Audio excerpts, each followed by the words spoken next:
Welcome back. You're now watching the political segment on The Weekend Show. Did you know that historically in Nigeria, during Nigerian elections, women are the majority of voters who actually stay in line to cast their votes? And they play a major role in determining who becomes leaders in Nigeria. However, what we have seen is a declining number of women in the National Assembly. We've gone from as high as close to 14% to 9%, and it keeps getting lower. Now, unfortunately, every election season, we hear that there is a proposed slot which they may make for women or reserved seats. However, we've gone beyond the rhetorics and we've gone beyond just having conversations. Now we have a group of people who are actively advocating for this bill to be passed, and it looks more than ever to be a reality now in Nigeria.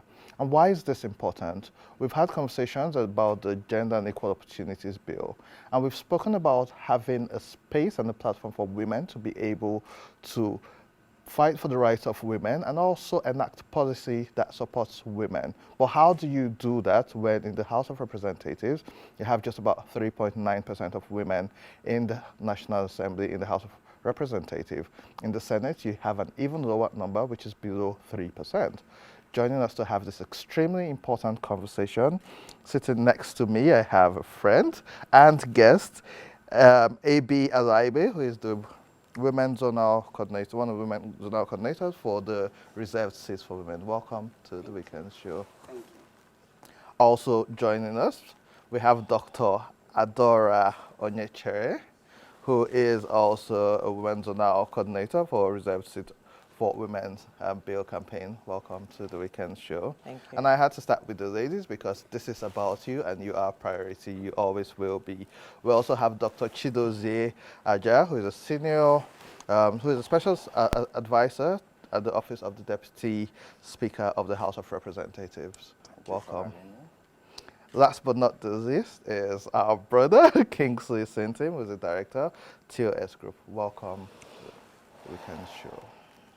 I don't want to ask why is this important, because there are certain things which should go beyond saying. We don't need to even say this should be a reality. You expect it to happen.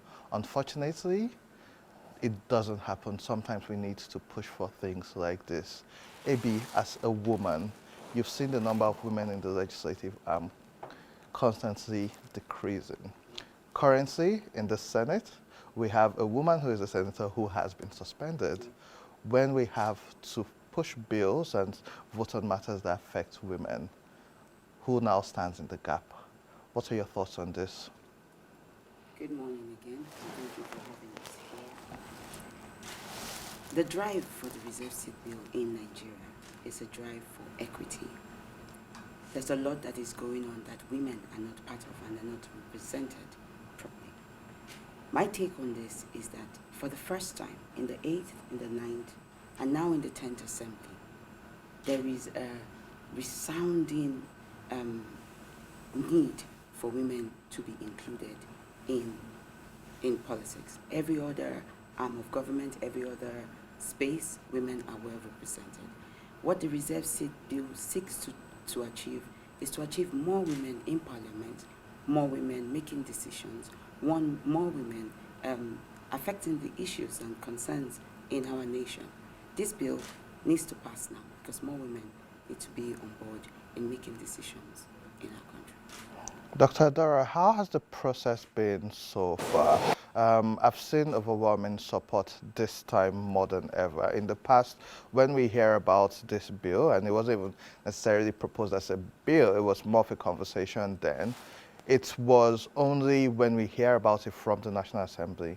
Now, it's not just within that space. It's in the news, there's advocacy going on all over the place. There are conversations, there are proposed public hearings. How do you feel about where we are right now and the potential of this bill? Okay, first, my name is Dr. Dora Onyechere Sydney Jack. Needed to add that. I think that I do have a modicum of courage. And I say this with all sense of sincerity, first as a Nigerian, because women's rights are human rights first. Women are citizens before you go to gender. And I think when you think democracy, you want to evaluate from where we were coming from and to where we are. And I can say that from the 1999 elections to about now, we've never had a female elected governor. We've never had a female elected president. But have we had more voices? Have we had a growing sense of awakening where women are beginning to demand for equity?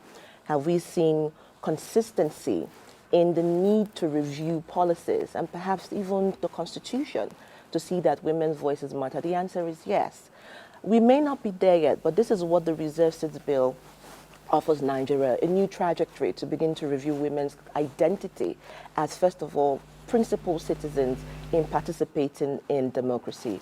The town halls that we have had across Nigeria, and I mean, it's been significant and it's also been very intentional because you're seeing a new demography of young women awakening, coming into the space, demanding for their voices to be heard. The conversation on ageism, comes to the fore where you're beginning to also dissect where, when you're thinking minority and you're thinking representation, what really comes to fore. So I believe that we may not be where we are, but the Reserve Seats Bill and the Reserve Seats Bill movement has continued to open up new vistas of conversation, from the student movement that was done, at the National Center, to now beginning to look at zonal representations for the conversation that will be happening at this public hearing, Senate, first of all, and then the House of Rep. And I think that is a significant inroad to begin to look at, identifying where the interests lie. Because again, people have asked, when we do pass the bill, who then represents? But I must tell you that there are women of capacity, young women, and also women who have been in this space decades enough to begin to say, this is the time where this bill belongs to us, and we must begin to take the space. But in terms of town hall, this is a town hall, a mini town hall. We're having conversations, advocacy have built up, and I believe that that has given us a new understanding of not just what the Reserve Seat Bill means to a Nigerian woman, but to citizens themselves, because this is a bill for all of us. I agree. Dr. Chidozie, I was part of the Not Too Young to Run movement, and one of the reasons why it worked is it goes beyond social media. The key part of it is advocacy, and that's why I have so much faith in what you are all doing here today. It goes beyond trying to fight the system, goes beyond just trying to speak, but how can we come together, sit down and work? Now, your principal, who is the deputy speaker, is someone who, from research, I've seen that his team is very balanced. You see the inclusion in his team. He has brilliant young women working for him. And also with the conversations which the National Assembly has had on the reserved seat for women bill, your office has been very supportive through the deputy speaker. What are you planning to do different this time, and how can the masses have faith in this process, especially with public hearings? Thank you once again. I'll start by saying that Deputy Speaker, my principal, Right Honorable Benjamin Kalu, is an extraordinary politician, a very different breed of parliamentarian, a person that is so much interested in inclusion. And that is why, just like you mentioned earlier, within the National Assembly, it is known that the office of the Deputy Speaker is the safest office for women to work in. The same office of the Deputy Speaker has the largest number of women. And in fact, our best brains within the office are women. That's the fact. And yes, this time around, what we need to do differently to ensure that this bill passes, one, is to ensure enough advocacy within the legislature and outside the legislature. Our partners, the TOS group, they've done wonderfully well. Not just them alone, but the entire partners we have on this advocacy process, they have done exceptionally well. But again, within the parliament, the Deputy Speaker is leading the campaign internally because the voting will definitely happen within parliament. In as much as so much advocacy has been done out there and people begin to become more aware than before, the voting parliamentarians must be carried along. Now, in that process, we must ensure that the right information they need to have is given to them. Now, without such, you find out that low levels of knowledge amongst the legislature or legislators, low levels of information, the right information, will actually breed a lot of resentment. But the more information is made available to these legislators, which is being led by my principal, you find out that the space is opening up and the legislators are embracing the concept more, and they are very disposed at this moment. And with that, we hope it will be a success. Thank you. Thanks. So let's bring you in. We know the importance of the media and town halls and even getting people to understand what this is about. TOS Group has been at the lead with this, and it's a movement which I believe in, because I mean the weekend show which we have today, which is 8 years old, was started by Chief Osasu Benedion. Till date, about 60–70% of our team are female, and it has been tested, it has been proven. The first female legislator in Nigeria was elected in 1960, and so this isn't new. We had the female Speaker of the House of Reps in 2007. We should be doing better. Rwanda, for instance, their legislative arm has a quota of 30% for women, but they actually are at 60% today, which means it's possible. They top the numbers in the world, and so good things can come out of Africa. Nigeria, however, if we call ourselves the giant leaders of Africa, we should be topping Rwanda. But why is TOS Group at the fore of this as well? Thank you so much for having me. I want to say at TOS Group, we are a media-based company. Also, we have the foundation, the TOS Foundation, leading advocacy efforts for the Reserved Seat for Women Bill. And one important thing we've done is to bring the coalition of CSOs together and partners, both at the state level and at the subnational level, working with the Deputy Speaker's office, to drive this bill. And one of the other critical efforts we've done is to get at the town, we've done grassroots level mobilization, encouraging students, town hall movements, also going to the market women, mobilizing efforts. Also, we put out forward-facing communication plans where state actors can take on these communication plans to engage with their stakeholders. So we at TOS Group, we've also done something very profound. For the first time in the history of Nigeria, we put out a communique that has the executive arm of government, we have the legislative arm of government, and CSO jointly signing the communique advocating for this bill. Currently, we're having, by next week, there'll be a public hearing at the zonal levels. We at CSO have mobilized our zonal champions, which are all represented, some of them are represented here, to go into the field, to mobilize the women leaders amongst themselves, not even just women, but all stakeholders to come in on board and air their views about this bill. For us, it's very important that this is history is unfolding before our eyes, and women are, like I said, like Dr. I just mentioned, women are very critical in development issues. And not just about a gender issue, it's a national development issue. So we at TOS Group, we are very, very profound. We're giving the support, critical support to this bill. We're supporting all the stakeholders, we're mobilizing people, and by God's grace, we can't wait to see this bill passed at the 10th National Assembly. Thank you very much. Thank you, Dr. Dora, while all of us here understand the importance of this, the main target of this show is the average Nigerian who doesn't know what this is. But you also have the people who would want to say, hey, this is tokenism. Why are we doing this? Now, this bill proposes for, I think, 76 seats, which is across the Senate and the House of Reps. You will hear people say, this is tokenism. Why are you just giving it to women? Why can't they compete or contest like every other person? Can you speak to that?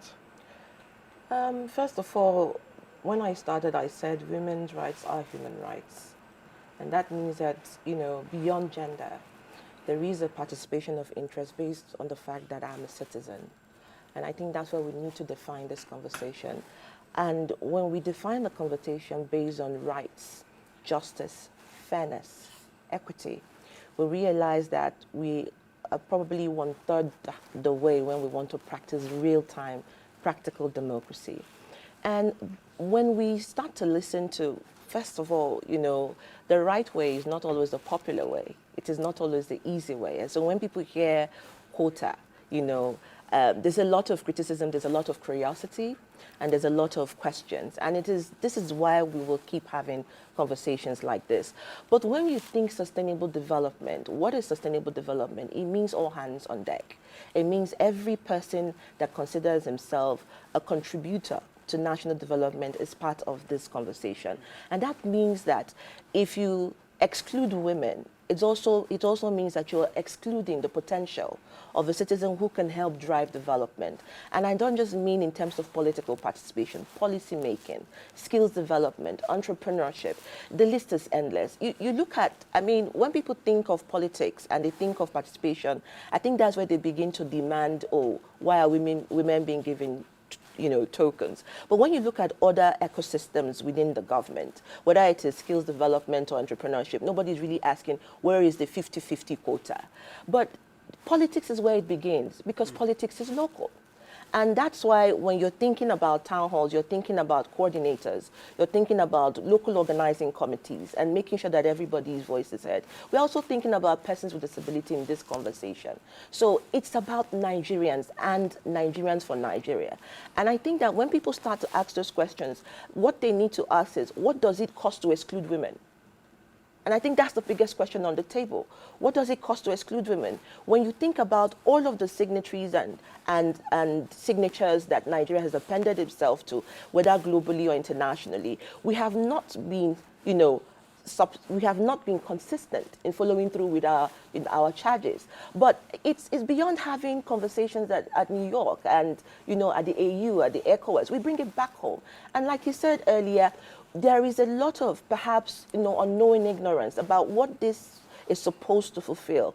But at the end of the day, if Nigerians see these as a conversation of fairness, participation, and inclusion, I think that's where we begin to start. And I think that's why conversations by the Reserve Seat Bill focuses on the issue of this bill is for all of us and not just for women. So I would say to those people who are still asking questions, we welcome the questions, and that's why you're part of the conversation. But the truth is, imagine leaving women out of the room. What then happens? Where do we now begin to have the demands met? I agree. Dr. Chidozie, we can't do this without having allies. And as of today, the National Assembly, which is constituted, if this has to go to votes, 95% of the people voting are men. How can men become allies and partners to this movement? And I want you to speak to Nigerian men on why this is important and the role we as men have to play in ensuring that this is passed, and also understanding that this is a fundamental human right. It's not a gift to the women. It's not a favor to them. I would like you to speak to. Actually, this bill is not in any way a favor to women. It's not in any way about tokenism. And I believe every man, every father desires for his family to grow, to improve, to develop. And for that reason, every man will pay the price to ensure that the female child, his female child, develops and grows. Every man will do anything possible to ensure that his mother is protected and provided for. And the same thing extends to his wife. Now, in the process of development, even at the family levels, we have seen that women are more productive. Any attempt by any family to exclude its women always results into retrogression. Examples abound. If we understand this, you find out that the average woman is multitasking in nature. The average woman can do several things at the same time. Does it really make sense to exclude these wonderful brains, these very important creations? If we go back to the Bible or to very many religious scripts, you'll find out that women were actually created to help men. And if women were created to help men, it means that women ought to be superior. I hold that strongly. Women are superior to men. Because if God saw that man needed help and he created another being to help man, it means that being should be superior to man. Then why will we put those women behind? If you understand this, you now begin to see why we have people like Ngozi Okonjo-Iweala of this world, Amina Mohammed of this world, people like Harun Maute. Haven't they made us proud? For God's sake, why must we exclude women? If we want this nation to develop, we must put them at the forefront. If we want our economy to develop, we must put them at the forefront. Now, going back to the issue of what happens within the dynamics within the parliament, all we need is for parliamentarians to understand, one, that these women, the reserve seat bill is not being proposed to take their seats away from them. That is one. It's being proposed just to show up the number of women in parliament. And it is extra seats, not competing with the already existing ones. Because that is part of the misconception. Now, with more information given to these men, more likely they are in a better position to understand what it is all about and how these women will bring value to the table, how they bring value to national discourse, how they bring value to national legislative issues and to overall development. I believe that by no means is not tokenism to them. It is their right, and it is even a thing that develops the men more. It will benefit the men more to have women on the table. You know, as a Christian, I actually agree with your analogy of the Bible. Man actually needed that help, which means that it's besides for you to have a support system, it means that can carry your weight and their weight. Absolutely. So, yeah, 100% right, and Absolutely. I do agree with you. Maybe the reason why we have this problem about women not being included as much as they should, a huge part is the barrier to entry. In most cases, the finance is required, and we have the numbers of how much it would cost for you to win a House of Reps election. We have the numbers of what it will cost for you to win a Senate election, which is now in billions, and I'm sure with the inflation right now is higher. It's been reported before that for you to win a Senate election, you need at least 1 to 2 billion naira. For you to win House of Reps, you need at least 500 million. That is no longer even applicable. Then you think about gubernatorial and the likes. We saw forms for some political parties in the last elections as high as 20 to 50 million naira in a country where minimum wage for some people is still not up to $1 million naira. So how do you expect that rural woman to go around? So the barrier to entry. Secondly, the timing. Some of these meetings are held in the night or drags late into the night, and these are women. How should women prepare themselves for the town halls, the regional town halls, and public hearings which are about to start? What are the right questions they need to arm themselves with intellectually? What resources can they get to? How can they represent this demographic in the town halls, in the public hearings, to show that this is extremely important? You'll be shocked to know that for the first time in a long time, the momentum towards the public hearing is heightened, and it's coming from the zonal states, the zonal representations. Women all across board, from honorable commissioners to the ministers to councillors to traditional rulers to everybody in the state level towards this public hearing is working together. If you remember, during the 8th and the 9th Assembly, one of the reasons why the bill didn't pass was because we didn't have a formidable front. This time around, our voices are louder. We're working together. In the words of Chief Osazu, she would say politics is a game that you have to have appetite for it. I tell you that the group of women who want to come into politics now, both young, but middle-aged, you need to see the youths, even at the University of Abuja, hungry, asking certain questions. There's a page that is already open, change.org/reserve seats. That is a page where we go and sign petitions in support of the reserve seat. People are signing the petitions.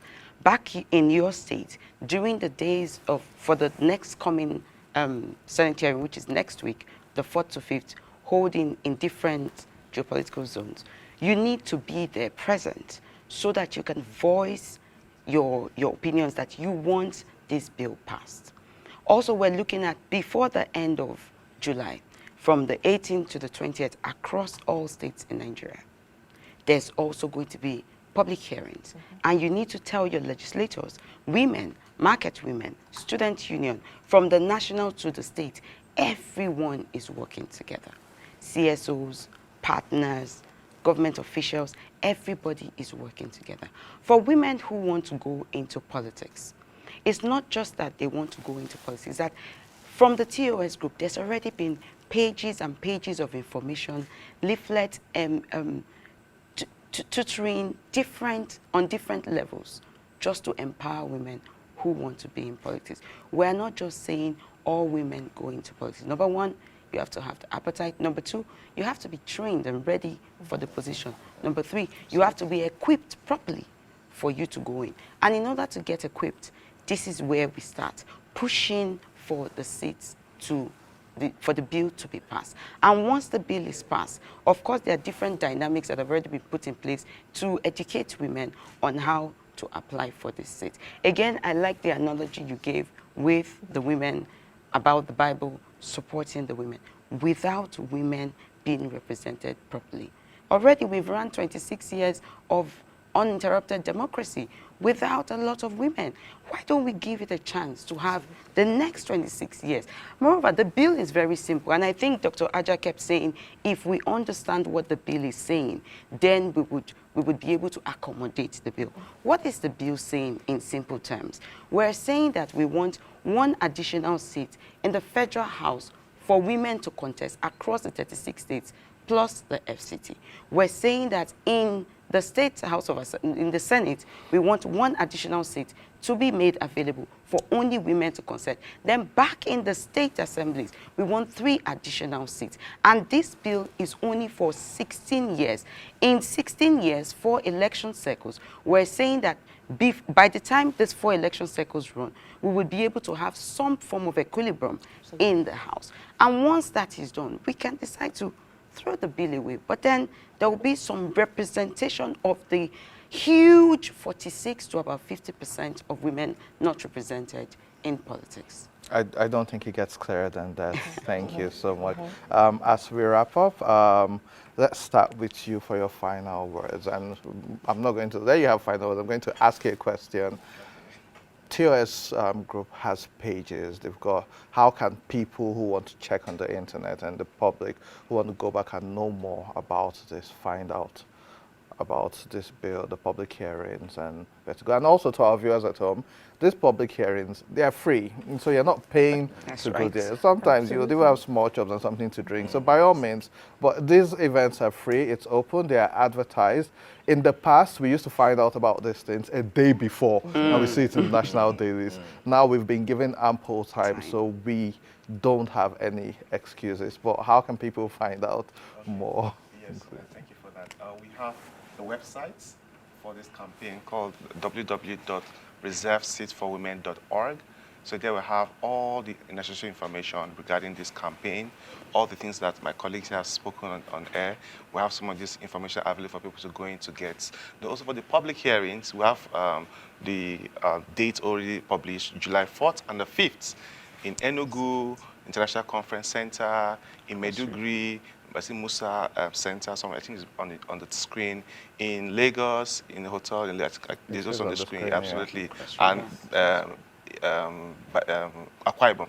actually. So we have also our social media handles. For us, it's just beyond we just, everybody should talk about this. You can trend the hashtag reserve seats for women. You can use representation matters. So there's so many advocacy tools that are out there. We have our social media pages, Nigerians for Nigeria. We have on Twitter, and there's on X, reserve seats for women. So reserve seats. So all this, also Facebook. So we have these communication tools available. Please do feel free to reach out, engage your lawmakers, speak about this, talk about it. So the more people are talking about it, the more it comes to people's mind.